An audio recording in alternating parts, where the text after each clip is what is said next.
En corto, güey, pásense para atrás. ¡Vámonos!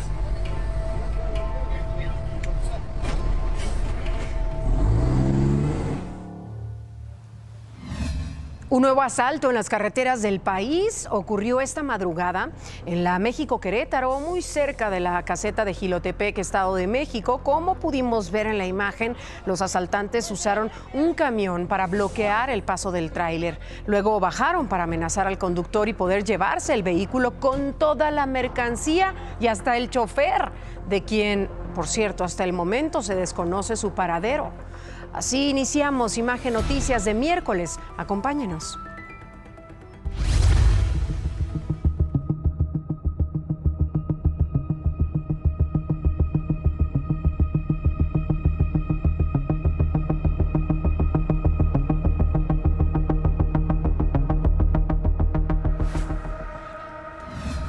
Se salvó, pero por poquitito, ya vio. Esta mujer estuvo a punto de ser arrollada ayer por una camioneta dentro del estacionamiento de una plaza comercial que está ubicada al sur de Monterrey, Nuevo León. De acuerdo con autoridades, el conductor manejaba exceso de velocidad, por lo que perdió el control del vehículo, derribó 2 árboles y después se impactó contra 2 autos que estaban estacionados. Al lugar llegaron elementos de protección civil y paramédicos, quienes trabajaron durante varios minutos para poder liberar al chofer. Su acompañante también resultó herida, así que ambos fueron trasladados a un hospital cercano donde su estado de salud se reporta como estable.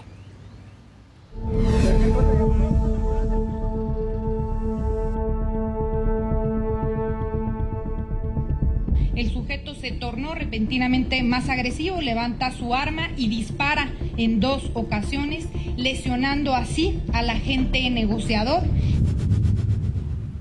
Ayer le informamos sobre la toma de un rehén, ¿se acuerda? Dentro de un gimnasio en la alcaldía Gustavo Amadero, aquí en la Ciudad de México. José Luis Franco, maestro de danza aérea, fue abatido por policías luego de atacar a uno de los negociadores. Pero, ¿cómo fue que empezó todo este tema, este conflicto? ¿Y qué lo llevó? ¿Qué llevó a José Luis a tomar esa decisión de volver al lugar armado? Estos son videos que él publicó en sus redes sociales sobre el conflicto que provocó todo. Vea. Hay quien me puede ayudar, pero no pido favores hasta el último instante. Soy militar, tengo familia militar, entonces, pero no pido ayuda de ellos, ¿vale? Hasta el último instante. Esta fue la amenaza que hizo José Luis Franco hace casi 2 años y medio a personal de la administración del Centro Comunitario Leonardo Murialdo, luego de que lo corrieran. Ayer regresó con 2 armas y tomó como rehén a uno de los instructores del lugar. Pedía 600,000 pesos como indemnización de su despido. José Luis daba clases de danza aérea, pero acusó que sin motivos lo despidieron de un día para otro.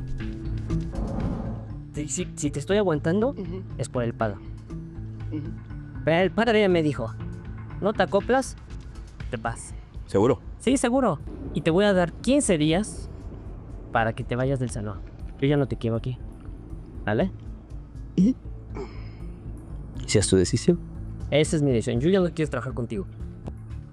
Este conflicto fue escalando, y aunque algunos padres de familia lo apoyaron para que pudiera dar sus clases, las autoridades del patronato y de la iglesia, que administran el centro comunitario, no lo permitieron. Los padres alegaban que la clase era fundamental para sus hijos. Incluso acusaron que los instructores de CrossFit, que ocupaban el espacio del maestro José Luis, tenían imágenes que no iban acorde con la iglesia. Es una clase que el maestro le da todo lo... Pero hay una situación, no podemos permitir que el otro grupo tenga hasta una imagen satánica y que ustedes como iglesia lo estén permitiendo. Sí, y ahí está satánico, si no lo entiende, llama a la policía, llámela si gusta, usted las puede llamar. Sin embargo, hubo otros vecinos quienes aseguraron que José Luis era una persona violenta y que había tenido problemas con otras personas de la colonia. Ayer, luego de tomar como rehén al instructor César, fue abatido. De acuerdo con la fiscalía, en un momento José Luis se puso violento y disparó contra uno de los negociadores que trataban de convencerlo de entregarse. Lo hirió en el cuello y una muñeca.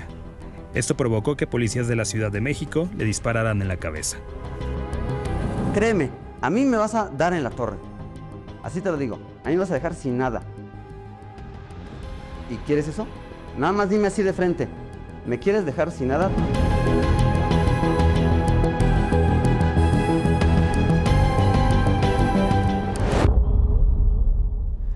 Ahí en el Centro Comunitario de la Gustavo A. Madero está mi querida Brenda Salas. Brenda, te saludo. ¿Qué más se sabe de José Luis? Platícanos. Buena tarde. Hola, ¿qué tal, Cristal? Muy buenas tardes. Te comparto que esta mañana el cuerpo de José Luis fue entregado a sus familiares en el Instituto de Ciencias Forenses, donde se realizó la necropsia de ley. De acuerdo con vecinos de la colonia San Juan de Aragón, al salir de este gimnasio a mis espaldas, José Luis continuó su trabajo como instructor en otro espacio ubicado en la colonia La Pradera. Sin embargo, no tenía la misma afluencia y comenzó a tener dificultades económicas. Un hombre que aseguró conocía a José Luis señaló también que era una persona sencilla, que no tenía familia cerca y que incluso llegó a vivir en la calle. Lo están viendo como una persona agresora y todo eso. Viene de una historia muy triste, como les digo, él venía de la calle, logró escalar hasta tener su propio gimnasio y todo esto, venía bastante bien, y lo están dejando como el villano, ¿no? El testimonio señaló que no tenía conocimiento de que José Luis perteneciera al ejército, por lo que desconoce de dónde pudo haber obtenido las armas que portó ayer. Hasta el momento es lo que se sabe de José Luis. Cristal, el reporte. Muy buenas tardes. Buenas tardes, gracias, Brenda. La desesperación lo llevó a tomar esta decisión. ¿Cómo tuvo acceso a estas armas? Pues hay varios temas que nos ponen a reflexionar también. ¿Qué hace la autoridad? ¿Es esto a raíz de corrupción también? Cuando te despiden de un lugar no te dan absolutamente nada de una liquidación, un derecho laboral. Híjole, es toda una historia que encierra muchos temas a analizar. Imagen Noticias visitó el último lugar donde trabajaba precisamente José Luis Franco. Ahí sus alumnos y los vecinos lo despidieron con varios carteles y mensajes de apoyo. Vea. Y como le informamos ayer, el agente negociador a quien atacó José Luis fue hospitalizado. Él se encuentra fuera de peligro luego de las heridas que sufrió en el cuello y la muñeca por los disparos. Mariana entró al departamento y al pensar que Valentina era la nueva pareja del padre de su hija, sacó un cuchillo y la apuñaló, provocándole graves heridas en el tórax y el cuello. Más adelante, Valentina Gilabert rompió el silencio y aclaró algunas versiones sobre el ataque del que fue víctima por parte de Mariana. En un momento tenemos todo lo que dijo.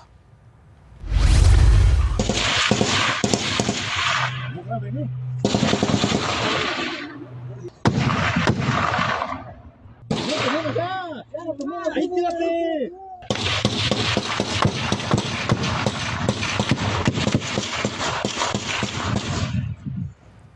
Esta mañana, hombres armados atacaron la comunidad indígena de Cherán, en Michoacán. Los ataques se dieron en las zonas conocidas como El Calvario y Ciudad Perdida, donde de forma preliminar se reportan al menos 2 muertos. Esto ha puesto en alerta máxima a la población. Mire, en un comunicado, el Consejo Comunal determinó suspender todos los eventos públicos. Además, pidió a los pobladores que se resguarden en sus casas y eviten salidas innecesarias.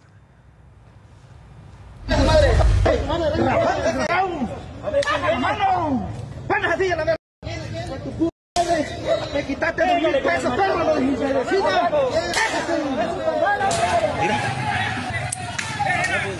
pendejo. ¿Te acuerdas cuando se pasaban con la gente que venía de la tierra? Ya viene el apoyo y lo dejar ahí.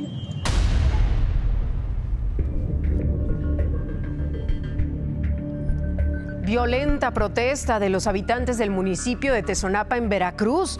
Cansados ya de los abusos por parte de agentes de tránsito, los manifestantes elevaron el tono de su inconformidad, ya vio. Los hechos ocurrieron ayer frente a las oficinas de Vialidad Municipal. Ahí un grupo de personas irrumpió para exigir el fin a las extorsiones a transportistas, a motociclistas y a comerciantes. En la protesta desvistieron incluso, golpearon y amarraron a 2 agentes, también incendiaron algunos vehículos. Elementos de la Defensa, Marina y Guardia Nacional acudieron para contener los disturbios.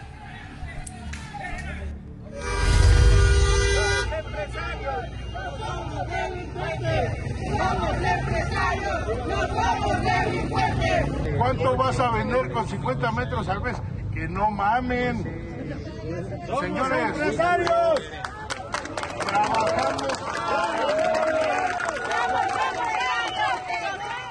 Así, este grupo de pequeños y medianos empresarios protestó en el cruce de las avenidas Holbein y Carolina, esto es en la alcaldía Benito Juárez, ante la negativa del director del INVEA de recibirlos por la clausura de más de 1,000 establecimientos en 6 meses.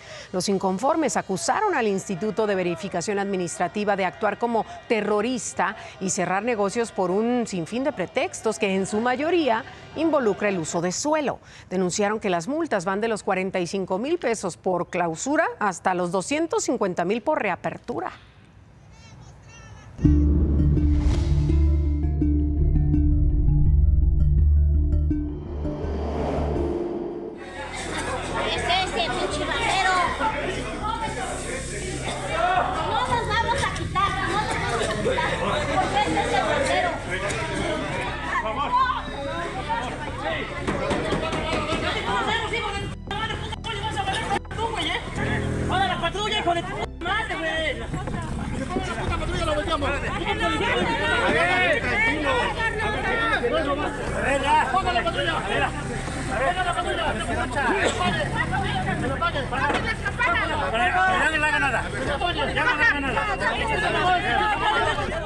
Habla porque si no te vamos a linchar ahorita, ¿eh? Ahorita lo sacamos la pinche reja. ¿Qué tienes allá en tu casa? Dinos qué tienes allá. ¿A dónde está? ¿Dónde está tu casa? No tengo nada. Te vamos a quemar ahorita, te vamos a linchar allá y te vamos a quemar. Mejor dinos de una vez bien. Otra vez en Tlaxcala, un presunto ladrón se salvó y avió de ser linchado. Ayer vecinos del municipio de San Juan Huatzinco sorprendieron a este sujeto cuando intentaba robar en una vivienda, al interior de una casa estaba. La población se organizó y de inmediato le dio un escarmiento. Recibió golpes, patadas y palos. Fue rescatado por agentes de la policía municipal, quienes lo trasladaron a la comandancia, hasta donde un grupo de habitantes lo siguió e interrogó. Pues, ¿qué estaba haciendo el personal de la Secretaría, verdad? Antes de que esto sucediera, ¿cómo es que los vecinos llegan primero al rescate o al ataque? Pero bueno, se activó ahí el protocolo antilinchamiento, que incluyó el uso de gas lacrimógeno. Y a ver, ¿en qué consiste, por cierto, este protocolo antilinchamiento? Quisimos tener más información, pero ¿qué cree? Autoridades nos precisaron que le están haciendo cambios y será publicado hasta que la Comisión Estatal de Derechos Humanos concluya su revisión. Así que, pues vamos a tener que esperar. Operan con el anterior, es lo que pasa hasta ahorita, pero tampoco nos permitieron conocerlo. Hay un protocolo antilinchamiento, se supone, ¿cuál es? Lo desconocemos. Mire, aquí le hemos dado seguimiento al hallazgo de 383 cuerpos en un crematorio de Ciudad Juárez, Chihuahua. Terrible esta historia. Bueno, le cuento que un juez ya dictó prisión preventiva al dueño del lugar, a José Luis Arellano Cuarón, un joven empresario de 39 años, así como al encargado de vigilancia, Facundo Martínez, de 64 años. Será el jueves cuando se realice su audiencia de vinculación a proceso. Por lo pronto, el fiscal del Estado, César Jauregui, se reunió con familiares, quienes lógicamente tienen dudas sobre si las cenizas que se les entregaron, que les entregó el crematorio, son o no de sus familiares o qué fue lo que les entregaron. De los 383 cuerpos encontrados, híjole, hay 4 menores de edad. Imagínense el duelo de estas familias, que a lo mejor ya estaba por concluir esta primera etapa y sucede esto, no, bueno, revictimizando. La historia de Machi, por supuesto, que duele profundamente, pero me comentabas, Adri, que no es un caso aislado. Hay más registros de muertes por la caída de un rayo. Para tomar precaución, Adri. Así es, mi querida Cris, y es que en México más de 2,400 personas han muerto por rayos entre 1998 y 2021. En su mayoría, sus muertes ocurrieron en zonas rurales y cuando hacían actividades al aire libre. Un estudio de la UNAM identificó que los estados con mayor riesgo son Oaxaca, Michoacán, el Estado de México y Guerrero.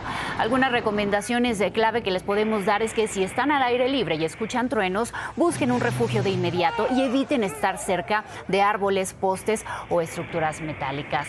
Pero también hay que señalar que no todas las personas alcanzadas por un rayo pierden la vida. Roy Sullivan, un guardabosques estadounidense, fue apodado el hombre para rayos. Sobrevivió a 7 impactos entre 1942 y 1977. Eso sí, perdió uñas, cejas y cabello. Y en la foto que les vamos a mostrar en pantalla se puede ver el hoyo que quedó en su sombrero de uno de estos impactos. Por esta hazaña involuntaria obtuvo el récord Guinness como la persona que ha sobrevivido a más rayos en el mundo. Y por supuesto, sin duda, es un récord que no creo que nadie en su sano juicio quiera romper. No queremos desafiar de esa manera a la naturaleza, ya que se quede el récord ahí. Gracias, Adri. Nos vemos más. ¿Tienes más adelante más información? Yo voy a regresar más adelante con los detalles del huracán Flossie, que afortunadamente ya está perdiendo fuerza. Perfecto. Nos vemos por acá. Mariana entró al departamento y al pensar que Valentina era la nueva pareja del padre de su hija, sacó un cuchillo y la apuñaló, provocándole graves heridas en el tórax y el cuello. La vida de Valentina sigue en peligro. Ella está en casa, está cuidada por su mamá, por mí, compañía de su hermana. Aquí le hemos informado de este caso de manera puntual, el caso de Marianne N., la joven influencer que atacó con un cuchillo a la modelo Valentina Gilabert el pasado 4 de febrero, esto en un departamento de la alcaldía Álvaro Obregón, aquí en la Ciudad de México. La versión que ha permeado sobre lo ocurrido es que Marianne agredió a Valentina por celos, ya que la víctima era la nueva novia de su expareja y padre de su hija. Sobre esto, Valentina rompió el silencio. Nunca me metí en ninguna relación, jamás. Entiendo que ustedes tienen ciertas justificaciones desde lo que pudieron ver o desde lo que pudieron escuchar, pero no quiere decir que las cosas sean así. Cuando esta mujer dijo en su TikTok, mi novio va a pasar por nosotras, no se refería a mi novio, se refería a su nuevo novio. Pidió también que no se le revictimice más y que las personas dejen de opinar sin tener todo el contexto, sin conocer la historia a profundidad y, por supuesto, la información, ¿no?, sobre lo sucedido. Yo no me burlé de nadie, no provoqué a ninguna persona y yo nunca lo orillé a nada. Yo no convivía con ella y para este punto en mis planes estaba poder llevarnos bien y tener una convivencia sana. Nunca llegamos a convivir. Nunca sucedió. Hasta el momento hay 3 personas vinculadas a proceso, recordemos, por el ataque contra Valentina, Marianne N., quien está acusada de lesiones dolosas, y 2 presuntos cómplices de la influencer, un hombre llamado Akram N. y Ansane, quien era cercana, además, a Valentina. Y sobre el caso del atentado contra mi querido Ciro Gómez Leiva, a mediodía fueron sentenciados a 6 años y 8 meses de prisión Aniceto Escárcega y Sergio David Berlanga por asociación delictuosa agravada. Ellos formaban parte de la célula delictiva, aunque no tuvieron participación directa en el atentado el 15 de diciembre de 2022. En un comunicado, la Fiscalía General de la República resaltó que estas sentencias se lograron mediante procedimiento abreviado tras la aceptación de responsabilidad penal por parte de los acusados. Durante todo el tiempo me tenían en la llamada diciéndome un sinfín de cosas, que le iban a hacer, que si a mí no me importaba, que mi hija estaba muy bonita.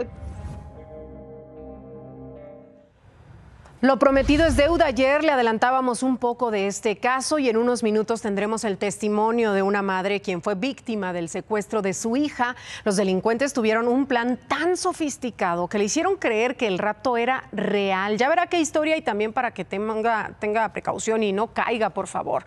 Y porque recuerde que pues ahorita los secuestros virtuales están a la orden del día. Apenas le presentamos el caso de un jovencito de 17 años quien pues cayó lamentablemente. Le hicieron una llamada, le dijeron que tenían secuestrados a sus papás, le pedían una cantidad de dinero, 200,000 pesos, si bien recuerdo. Después a él lo llevan a ocultarse en un hotel a que apague su teléfono celular y ya el resto usted lo sabe. La familia muy preocupada queriendo pagar. Hay algunas precauciones que tiene que tomar en cuenta, ¿eh? Más adelante, qué tormentón, que hasta provocó una explosión. Vea nada más, le tengo detalles de dónde sucedió esto. No se los puede perder en un instante aquí en Imagen Noticias. Diputados aprobaron la reforma a la ley en materia de telecomunicaciones y radiodifusión. Con esto se crea la Agencia de Transformación Digital y Telecomunicaciones, la autoridad regulatoria que sustituye al IFT. Además, se aprobó la creación de la CURP biométrica y la plataforma única de identidad. Eso en la Cámara de Diputados. En el Senado se aprobó la Ley del Sistema Nacional de Investigación e Inteligencia en materia de seguridad pública. En medio de la discusión, al senador de Morena, Félix Salgado Macedonio, le pareció prudente decir esto a los senadores de oposición. ¿A qué le tienen miedo? Seamos francos y sinceros. ¿A qué le tienen miedo? ¿A la geolocalización para que no los encuentren sus esposas? En serio. Con esto terminó el periodo extraordinario en ambas cámaras, así que los legisladores regresan hasta el 1 de septiembre, en 2 meses. Y esta mañana la presidenta Claudia Sheinbaum explicó que tras la aprobación del impuesto a las remesas en Estados Unidos, el nuevo plan del gobierno mexicano ya no será reembolsar ese impuesto de 1% a las remesas en efectivo, sino impulsar que los paisanos usen la tarjeta de financiera del bienestar para esos envíos y así que no utilicen el efectivo. La presidenta destacó que las remesas enviadas por los mexicanos en el exterior aumentaron durante mayo en comparación con lo recibido en abril. Dijo que hubo una disminución comparada, eso sí, con mayo de 2024, pero la atribuyó a que los paisanos dejaron de ir a trabajar por razones como la persecución en ese país. Ya son las 2:30 de la tarde y de esto también debe enterarse. En Tlaxcala fue hallado un tercer cuerpo en la comunidad de La Concordia, esto en el municipio de Nativitas. Ayer en la misma zona localizaron a 2 personas sin vida. Todos presentaban huellas de violencia. Estaban amordazados y atados de pies y manos. El secretario de Relaciones Exteriores, Juan Ramón de la Fuente, sostuvo una llamada telefónica con el secretario del Departamento de Estado de Estados Unidos, Marco Rubio. Convinieron en que un grupo de trabajo se va a reunir próximamente en Washington para dar seguimiento a los temas de seguridad, migración y comercio.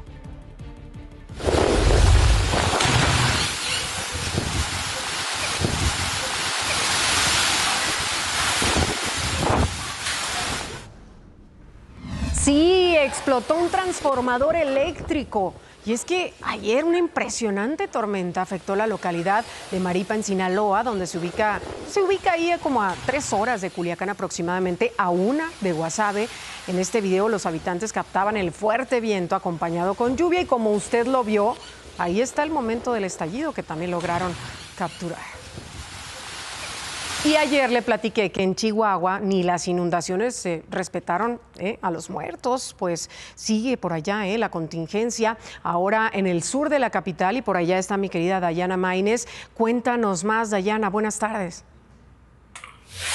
Hola, ¿qué tal, Cristal? Un cordial saludo desde la capital de Chihuahua. Les informo que continúan las afectaciones por las lluvias, como podemos observar, inundaciones en diversos puntos de la ciudad. Justo nos encontramos al sur, en Privadas del Sur, un fraccionamiento de los más afectados aquí en la capital de Chihuahua. Tuvieron que ser desalojadas decenas de familias apoyadas por la Policía Municipal, el Cuerpo de Bomberos y Protección Civil. Y vamos a platicar aquí con una de las vecinas afectadas de esta zona, la señora Marisela. Señora, platíquenos, por favor, cómo han solventado, cómo han vivido esta situación. Pues algo muy feo, algo que no se le decía a nadie, porque sí estuvo muy feo, estuvo mucha agua, demasiada. Vemos que esta zona está acordonada, ¿hubo un socavón? Sí, de hecho por eso lo pusimos así, porque hubo un socavón y pues 2 o 3 personas se cayeron porque pues pensaban que estaba parejo y empezó, donde mismo era la corriente del agua, donde empezó a hacer el socavón. Continúan los rondines por parte de la Policía Municipal, verificando que las familias estén seguras. Las personas que fueron desalojadas fueron llevadas a puntos seguros de la capital de Chihuahua. Aquí se puede ver que todavía hay bastante lodo. La señora Marisela va a continuar aquí haciendo las labores de limpieza. Es el reporte, Cristal. Regreso contigo y les envío un afectuoso saludo. Igual para ti, Dayana, qué imágenes, familias que lo pierden prácticamente todo por las lluvias. Adriana Treviño, voy contigo. Cuéntanos más de Flossie. Mi querida Cristal, amigos de Imagen, pues yo les platico que Flossi ya se debilitó a categoría 2 tras llegar a categoría 3 durante la noche. Se encuentra frente a las costas de Jalisco y Colima. En estos momentos, como categoría 2, continuará debilitándose y alejándose de costas nacionales. Se prevé que mañana se degrade a tormenta tropical y se espera que se disipe entre viernes y sábado. Sin embargo, todavía provocará fuertes lluvias, vientos y oleaje elevado sobre Nayarit, Baja California Sur, Jalisco y Colima, así que no hay que bajar la guardia. Y ahora vamos a Madera, Chihuahua, porque se registró por primera vez un ejemplar adulto de salamandra tarahumara. El hallazgo ocurrió en el santuario Cotorra Serrana Occidental. Esta especie es endémica de nuestro país y requiere agua limpia y bosques bien conservados para sobrevivir. Fue dejado en un arroyo entre piedras y vegetación. Su aparición es una buena noticia, ya que indica que los ecosistemas del área están en buen estado. Y en Yucatán, la biodiversidad mexicana sigue dando esperanza, y es que cerca de Chichén Itzá, en el municipio de Tinum, cámaras trampa captaron a 2 jaguares explorando el entorno. El avistamiento confirma que estos majestuosos felinos aún transitan por la región pese a las múltiples amenazas que enfrentan, como la caza ilegal y la pérdida de su hábitat. Su presencia en esta zona sagrada refuerza la urgencia de proteger los corredores naturales que les dan refugio. Hasta aquí la información de nuestro planeta. Cris, regresamos contigo. Gracias, Adri. Y aquí en la Ciudad de México, un hombre de 36 años fue asesinado ayer a balazos a unos metros del Hospital La Raza. Esto es en la alcaldía Azcapotzalco. Sujetos armados en una motocicleta le dispararon desde ahí en más de 10 ocasiones. Su cuerpo quedó tendido cerca de una parada de transporte público. Hasta el momento no hay personas detenidas por este asesinato. Esto fue lo que nos dijo una comerciante que presenció los hechos. Sí, fue impactante el día de ayer. Fueron como 10 detonaciones las que hubo, pero fue mucha gente la que había. Como es muy transcurrida esta zona, estuvo bastante feo. Yo fui la que apreté el C5, pero no sirvió, porque a cada rato que pasa algo, luego corremos a apretarlo. En esta ocasión no sirvió. Sí hay accidentes, hay choques, pero así un homicidio no. Ya se lo adelantaba hace unos momentos. Este que le voy a presentar a continuación es el relato de una mamá que entregó miles de pesos a unos delincuentes quienes le dijeron que tenían a su hija. ¿Qué fue lo que ocurrió? ¿Dónde estaba la pequeña? Escuche. Una mujer manejaba en el Estado de México rumbo a su casa cuando recibió una llamada que le cambiaría la vida. Y me dijeron, oye, mira, tu hija está aquí con nosotros, te estamos hablando, somos del cartel Nueva Generación, más vale que cooperes, porque ahorita la tenemos aquí con nosotros, y lo que va a necesitar es muy claro, que no le llames a la policía y que te mantengas en la línea. Los sujetos le dieron el nombre completo de su hija y datos muy precisos de ella y la pequeña. Tú trabajas en tal, vives en tal lado, o sea, me dieron el referente de dónde trabajaba, qué vehículo traía, qué color del vehículo traía, a qué me dedicaba, que mi hija no había llegado en el transporte ese día. Alterada y con miedo, pidió hablar con su hija, pues la niña no se había comunicado con ella, ni le había avisado que estuviera en casa.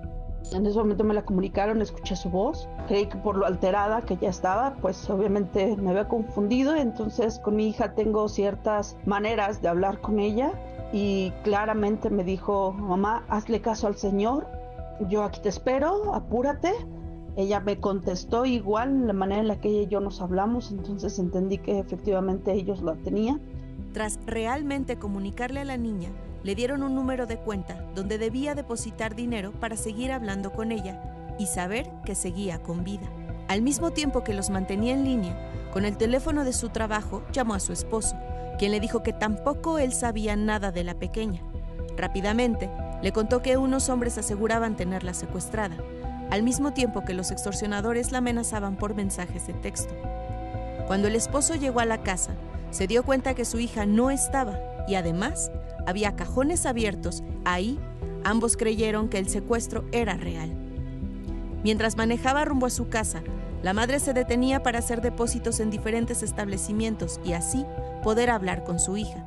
En total, habló 3 veces con ella y les depositó 60,000 pesos. Durante todo el tiempo me tenían en la llamada diciéndome un sinfín de cosas, que le iban a hacer, que si a mí no me importaba, que mi hija estaba muy bonita, que había muchos que querían ir con ella. Cuando llegó a una farmacia para enviarles más dinero, le hizo señas a un policía, quien de inmediato le dijo que colgara, que se trataba de una extorsión. Y pese a su terror, colgó. Tras colgarles, le mandaron mensajes para amenazarla. Yo llamaba al teléfono de mi hija y me contestaban esos fulanos diciéndome una sarta de cosas, que ahí la tenían, que yo no quería a mi hija, que le iban a cortar un dedo, que me le iban a entregar en cachitos. Luego de horas de terror y angustia, la encontraron caminando sola en un terreno baldío. La pequeña sí había llegado a su casa, pero se salió luego de recibir una llamada en la que le dijeron que su mamá había tenido un accidente y le pidieron que juntara todo el dinero que tuviera en su casa.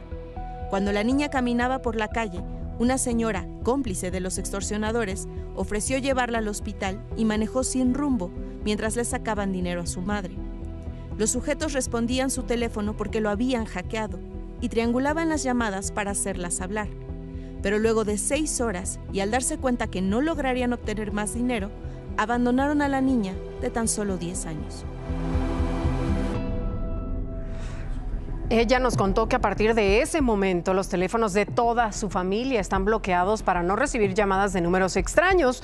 Además, hicieron privados sus perfiles de redes sociales para proteger de alguna manera su privacidad y, por supuesto, también tuvieron que cambiarse de casa. Les cambió la vida totalmente. Y mire, hace poco más de un año le presenté aquí este caso de una pequeñita y una acusación de un presunto abuso sexual dentro de una escuela. Otra vez. ¿Qué ha pasado en todos estos meses? Ya hay un primer fallo, pero este no resolvió si hubo delito o no. Hablamos de nuevo con Noelia y ella nos platica. El día 2 de febrero del 2023, en el Colegio Liceo San Agustín, Campus Reforma, mi niña, que en aquel tiempo tenía 5 años, pasó por abuso sexual en sus instalaciones. A más de 2 años de esta denuncia, Noelia ya no solo busca justicia para su hija. Ahora suma otra batalla, pero contra el Poder Judicial. La madre de la menor compartió con Imagen Noticias que recientemente el juez penal, Rodrigo García Contreras, ajeno a la carpeta de investigación, tomó su caso y dictaminó el sobreseimiento a favor de Agustín Orlando N., uno de los 4 imputados por el delito de maltrato infantil y propietario de la institución educativa. ¿Qué significa el sobreseimiento? Es quitarte la causa penal, quitarte las medidas cautelares y dejarte fuera de la causa. Tú no eres culpable. Cabe mencionar que cuando suceden los hechos, este señor quita la evidencia, remueve las cámaras, quita los módem, cambia personal, mete nuevo personal, mueve el inmueble, dejando como tal pues a los peritos de fiscalía. Cuando ellos vienen a tomar peritaje de los hechos, pues ya no hay nada. Para emitir la resolución, el juez Rodrigo García argumentó que Agustín Orlando N. no estaba presente cuando ocurrieron los hechos, sin tomar en cuenta lo que sí hizo después. Aquí el dueño es culpable porque él es apoderado legal, director general y dueño del inmueble. Además, Noelia señala que nadie le informó por qué cambiaron de juez en su caso.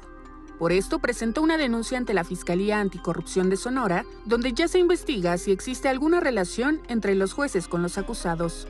De acuerdo al Código Nacional de Procedimientos Penales, los jueces con autoridad para emitir fallos deben estar familiarizados con el caso, seguir el juicio desde su inicio hasta su conclusión.